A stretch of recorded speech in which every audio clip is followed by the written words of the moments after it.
ಪ್ರಿಯ ನಿರೀಕ್ಷಕರೇ, ನಮಸ್ಕಾರ. ಬೀರ್ಬಲ್ನ ವಿಶೇಷ ಕಾರ್ಯಕ್ರಮಕ್ಕೆ ಆತ್ಮೀಯವಾದ ಸ್ವಾಗತ.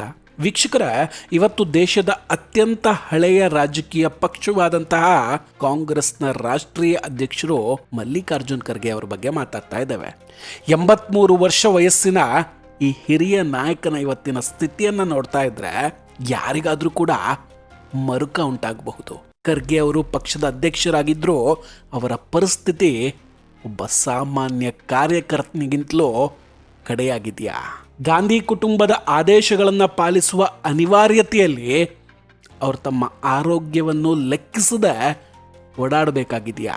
ವೇದಿಕೆಯಲ್ಲಿ ಖರ್ಗೆ ಅವರ ಕೈ ನಡುಗ್ತಾ ಇದ್ದಿದ್ಯಾಕೆ? ವೀಕ್ಷಕರೇ, ಇದೆಲ್ಲದರ ಬಗ್ಗೆ ತುಂಬ ಡಿಟೇಲ್ ಆಗಿ ಮಾತಾಡೋಕ್ಕಿದೆ. ವಿಡಿಯೋವನ್ನು ಕೊನೆವರೆಗೂ ಮಿಸ್ ಮಾಡದೆ ನೋಡಿ. ಇನ್ನೂ ಕೂಡ ನಮ್ಮ ಬೀರ್ಬಲ್ ಚಾನಲನ್ನು ಸಬ್ಸ್ಕ್ರೈಬ್ ಮಾಡಿಲ್ಲ ಅಂದರೆ ಈ ಕೂಡಲೇ ಸಬ್ಸ್ಕ್ರೈಬ್ ಮಾಡಿ ಹಾಗೂ ಬೆಲ್ ಐಕಾನನ್ನು ಕ್ಲಿಕ್ ಮಾಡಿ.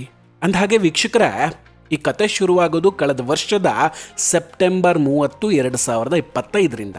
ಆ ದಿನ ಕಾಂಗ್ರೆಸ್ ಅಧ್ಯಕ್ಷ ಮಲ್ಲಿಕಾರ್ಜುನ್ ಖರ್ಗೆ ಅವರನ್ನು ಬೆಂಗಳೂರಿನ MS ರಾಮಯ್ಯ ಆಸ್ಪತ್ರೆಗೆ ದಾಖಲು ಮಾಡಲಾಗಿತ್ತು.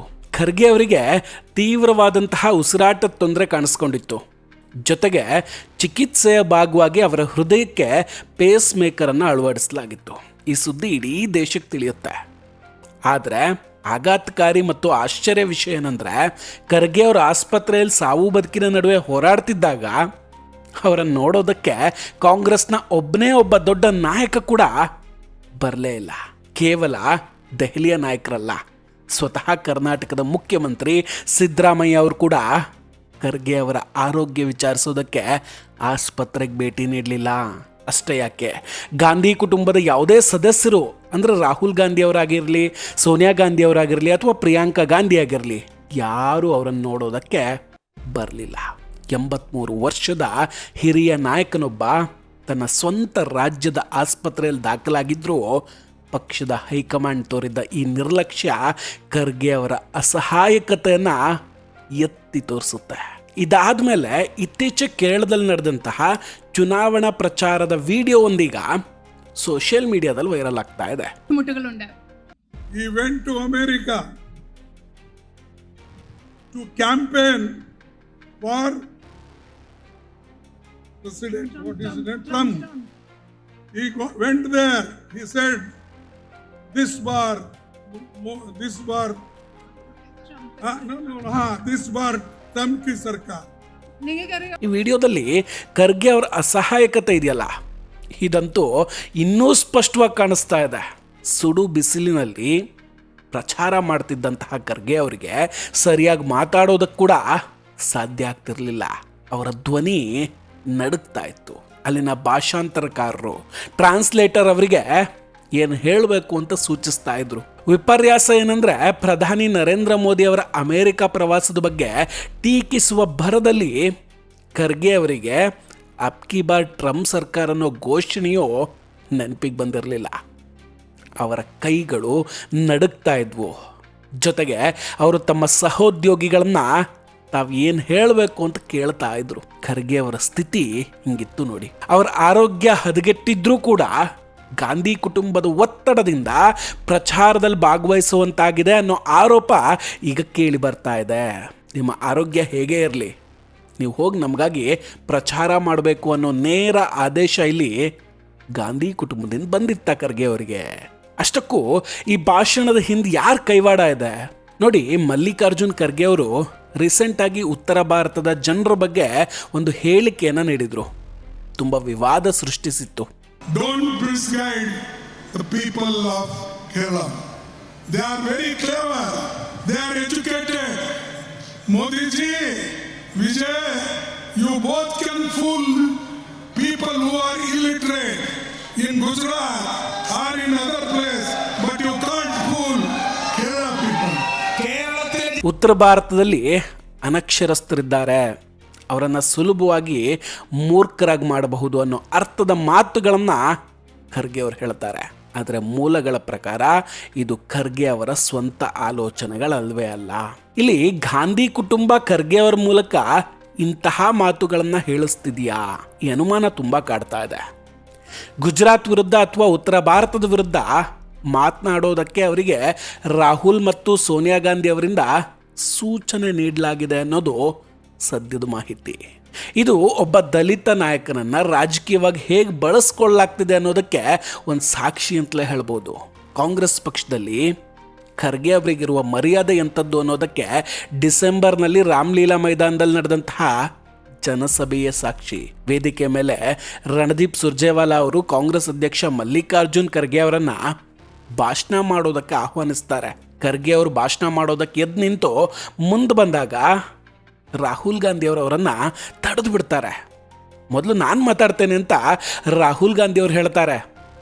ಆಗ ಪಾಪ ಅಸಹಾಯಕರಾದಂತಹ ಖರ್ಗೆ ಅವರು ಅನಿವಾರ್ಯವಾಗಿ ಅಲ್ಲೇ ಕೂತ್ಕೊಬೇಕಾಯ್ತು. ಅಂದರೆ ಪಕ್ಷದ ಅಧ್ಯಕ್ಷನಿಗಿಂತಲೂ ಒಬ್ಬ ಸಾಮಾನ್ಯ ಸಂಸದನಿಗೆ ವೇದಿಕೆಯಲ್ಲಿ ಆದ್ಯತೆ ಸಿಗುತ್ತೆ. ನಂತರ ಖರ್ಗೆ ಅವರು ಮಾತನಾಡೋದಕ್ಕೆ ಬಂದಾಗ ತಮ್ಮ ಮಗ ಆಸ್ಪತ್ರೆಯಲ್ಲಿ ಅನಾರೋಗ್ಯದಿಂದ ದಾಖಲಾಗಿದ್ರೂ ಕೂಡ ಪಕ್ಷದ ಜವಾಬ್ದಾರಿಗಾಗಿ ನಾನು ಇಲ್ಲಿ ಬಂದಿದ್ದೀನಿ ಅಂತ ತುಂಬ ಎಮೋಷ್ನಲ್ ಆಗಿ ಮಾತಾಡ್ತಾರೆ. ಈ ಮಾತನ್ನು ಕೇಳಿದ ಮೇಲೆ ಗಾಂಧಿ ಕುಟುಂಬದವ್ರು ಎದ್ದು ನಿಂತು ಚಪ್ಪಾಳೆ ತಟ್ಟಿದ್ರು. ಅಂದರೆ ಖರ್ಗೆ ಅವರು ತಮ್ಮ ವೈಯಕ್ತಿಕ ನೋವನ್ನು ಹೇಳ್ಕೊಂಡ ಮೇಲಷ್ಟೇ ಅವರಿಗೆ ಸ್ವಲ್ಪ ಗೌರವ ಸಿಕ್ಕಂತಾಯಿತು. ಕಾಂಗ್ರೆಸ್ ಪಕ್ಷದ ಅಧಿಕೃತ ಸೋಷಿಯಲ್ ಮೀಡಿಯಾ ಖಾತೆಗಳನ್ನು ನೀವು ಯಾವತ್ತಾರು ಗಮನಿಸಿದ್ರೆ ಒಂದೇ ಒಂದು ಕಡೆ ಖರ್ಗೆ ಅವರಿಗೆ ಮನ್ನಣೆ ಸಿಕ್ಕಿದ್ದು ಕಾಣೋದಿಲ್ಲ. ಖರ್ಗೆ ಅವರು ಸಾಲು ಸಾಲು ಚುನಾವಣಾ ಸಭೆಗಳನ್ನು ನಡೆಸ್ತಾ ಇದ್ದಾರೆ. ಆದರೂ ಕೂಡ ಕಾಂಗ್ರೆಸ್ನ ಟ್ವಿಟರ್ನಲ್ಲಿ ರಾಹುಲ್ ಗಾಂಧಿ ಅವರ 100 ಪೋಸ್ಟ್ಗಳು ಕಾಣುತ್ತೆ. ಅದರ ಮಧ್ಯೆ ಖರ್ಗೆ ಅವರ ಒಂದು ಪೋಸ್ಟ್ ಇರುತ್ತೆ. ಖರ್ಗೆ ಅವರು ಆಸ್ಪತ್ರೆಗೆ ದಾಖಲಾಗಿದ್ದಾಗ ಪ್ರಧಾನಿ ನರೇಂದ್ರ ಮೋದಿ ಅವರು ಟ್ವೀಟ್ ಮಾಡಿ ಅವರ ಆರೋಗ್ಯ ವಿಚಾರಿಸಿದ್ರು. ಆದರೆ ಸ್ವತಃ ಕಾಂಗ್ರೆಸ್ ಪಕ್ಷದ ಅಧಿಕೃತ ಹ್ಯಾಂಡಲ್ನಿಂದ ಯಾವುದೇ ರೀತಿಯ ಒಂದೇ ಒಂದು ಟ್ವೀಟ್ ಕೂಡ ಬರಲಿಲ್ಲ ಅನ್ನೋದೇ ಇಲ್ಲಿ ಆಶ್ಚರ್ಯದ ಸಂಗತಿ. ಖರ್ಗೆ ಅವರನ್ನು ಕೇವಲ ಚುನಾವಣೆಯಲ್ಲಿ ಓಡಾಡಿಸೋದಕ್ಕೆ, ಜೊತೆಗೆ ಸೋಲಾದಾಗ ಅದರ ಹೊಣೆಯನ್ನು ಅವರ ಮೇಲೆ ಹೊರಿಸೋದಕ್ಕೆ ಬಳಸ್ಕೊಳ್ಳಾಗ್ತಿದೆಯಾ? ಈ ಅನುಮಾನಗಳೀಗ ಕಾಂಗ್ರೆಸ್ನಲ್ಲೇ ಶುರುವಾಗ್ತಾ ಇದೆ. ಇಲ್ಲಿ ಒಂದು ದೊಡ್ಡ ತಾರತಮ್ಯ ಎದ್ದು ಕಾಣಿಸ್ತಾ ಇದೆ ವೀಕ್ಷಕರೇ. ಸೋನಿಯಾ ಗಾಂಧಿ ಅವರು ಕಾಂಗ್ರೆಸ್ ಸಂಸದೀಯ ಮಂಡಳಿಯ ಅಧ್ಯಕ್ಷರಾಗಿದ್ದಾರೆ. ಅವರ ಆರೋಗ್ಯ ಸರಿ ಇಲ್ಲದ ಕಾರಣ ಅವರು ಚುನಾವಣಾ ಪ್ರಚಾರಕ್ಕೆ ಹೋಗ್ತಾ ಇಲ್ಲ. ಸೋನಿಯಾ ಗಾಂಧಿ ಅವರು ಆಸ್ಪತ್ರೆಗೆ ದಾಖಲಾಗಿದ್ದಾಗ ರಾಹುಲ್ ಮತ್ತು ಪ್ರಿಯಾಂಕಾ ಇಬ್ಬರು ಕೂಡ ಅಲ್ಲಿ ಹಾಜರಿದ್ರು. ಆದರೆ ಖರ್ಗೆ ಅವರ ವಿಷಯದಲ್ಲಿ ಈ ಕಾಳಜಿ ಎಲ್ಲಿ ಹೋಯಿತು? ಸೋನಿಯಾ ಗಾಂಧಿ ಅವರು 10 ಜನಪತ್ ಮನೆಯಲ್ಲಿ ಕೂತ್ಕೊಂಡು ಟಿವಿಯಲ್ಲಿ ಪ್ರಚಾರ ವೀಕ್ಷಣೆ ಮಾಡ್ತಾರೆ. ಆದರೆ 83 ವರ್ಷದ ಖರ್ಗೆ ಅವರು ಬಿಸಿಲಿನಲ್ಲಿ ಅಲಿಬೇಕಾಗತ್ತೆ. ರಾಹುಲ್ ಗಾಂಧಿ ಅವರು ಒಂದು ಸಭೆ ನಡೆಸಿದ್ರೆ ಖರ್ಗೆ ಅವರಿಗೆ 5 ಸಭೆಗಳನ್ನು ನಡೆಸುವಂತೆ ಆದೇಶ ನೀಡಲಾಗ್ತಾ ಇದೆ.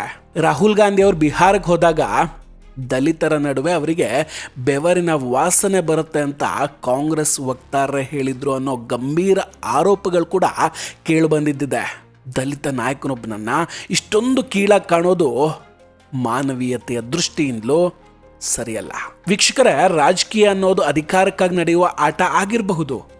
ಆದರೆ ಒಬ್ಬ 83 ವರ್ಷದ ಹಿರಿಯ ನಾಯಕನ ಆರೋಗ್ಯ ಮತ್ತು ಅವರ ಘನತೆಯನ್ನು ಇಷ್ಟು ಕೀಳಾಗಿ ಕಾಣೋದು ಎಷ್ಟರ ಮಟ್ಟಿಗೆ ಸರಿ ಹೇಳಿ?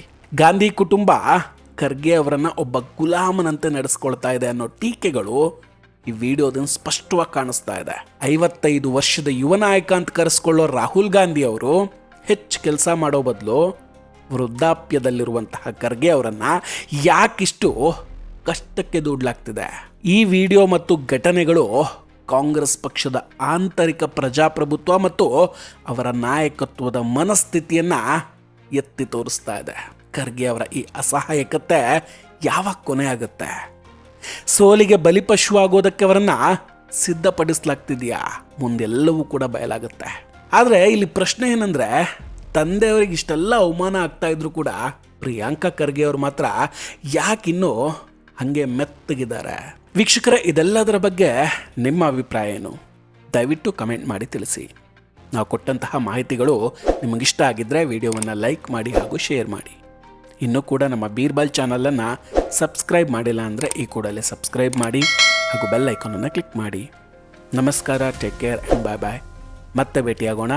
ಜೈ ಹಿಂದ್.